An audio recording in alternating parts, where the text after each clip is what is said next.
आप सभी को मेरा नमस्कार। मैं सौरभ डोभाल।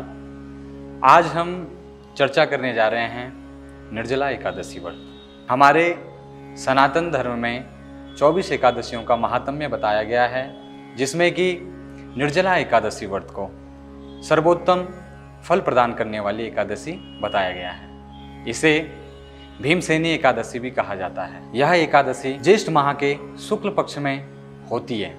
इस बार निर्जला एकादशी में बहुत ही शुभ संयोग बनने जा रहे हैं, जिसमें कि इस दिन त्रिपुष्कर योग, शिव योग, स्वाति नक्षत्र योग का संयोग बनने जा रहा है, जो कि बहुत उत्तम है। निर्जला एकादशी व्रत में हमें सुबह उठकर स्नान आदि करके हमें भगवान नारायण का पूजन करना चाहिए और हमें पूरे दिन भर जल का त्याग करना चाहिए और मन ही मन में मानसिक जाप करना चाहिए। ओम नमो भगवते वासुदेवाय इस मंत्र का जाप करना चाहिए और द्वादशी तिथि में सूर्य उदय होते ही हमें स्नान करना चाहिए, भगवान नारायण का पूजन करना चाहिए। उसके बाद ब्राह्मणों को सामर्थ्य अनुसार दान देकर इस व्रत का पारण करना चाहिए। अब मैं आपको दान करने योग्य वस्तुओं के बारे में बताता हूँ, जैसे कि यह एकादशी व्रत ज्येष्ठ माह के शुक्ल पक्ष में होती है। ज्येष्ठ माह में अत्यधिक गर्मी होती है। इसमें हमें ब्राह्मणों को सुरई दान करनी चाहिए। उसे जल से भरकर शक्कर इत्यादि उसमें मिलाकर ब्राह्मणों को दान करना चाहिए।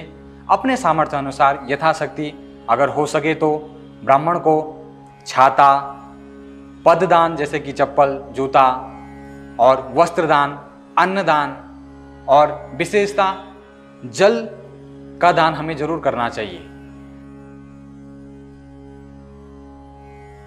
धार्मिक मान्यता के अनुसार वेदव्यास जी जब पांडवों को धर्म, अर्थ, काम, मोक्ष को देने वाली एकादशी का संकल्प करवा रहे थे, तभी भीमसेन ने कहा कि हे महातात, हे प्रभु, मुझसे भूख बर्दाश्त नहीं हो पाती है, क्योंकि मेरे उदर में विक्र नाम की अग्नि है, जिसके कारण मुझे बहुत भूख लगती है। आप कुछ ऐसा उपाय बताइए जिससे कि इन 24 एकादशी व्रतों का मुझे एक ही एकादशी व्रत में मुझे इन सब का फल प्राप्त हो जाए। वेदव्यास जी ने भीम से कहा कि मैं आपकी समस्या जानता हूँ, इसलिए इसका मैं आपको निदान बताता हूँ। 24 एकादशियों में जो सर्वोत्तम एकादशी है, निर्जला एकादशी का व्रत आपको करना चाहिए। वेदव्यास जी ने निर्जला एकादशी के बारे में भीमसेन से कहा कि निर्जला एकादशी यानी कि नाम से ही ज्ञात हो रहा है निर्जला, बिना जल के।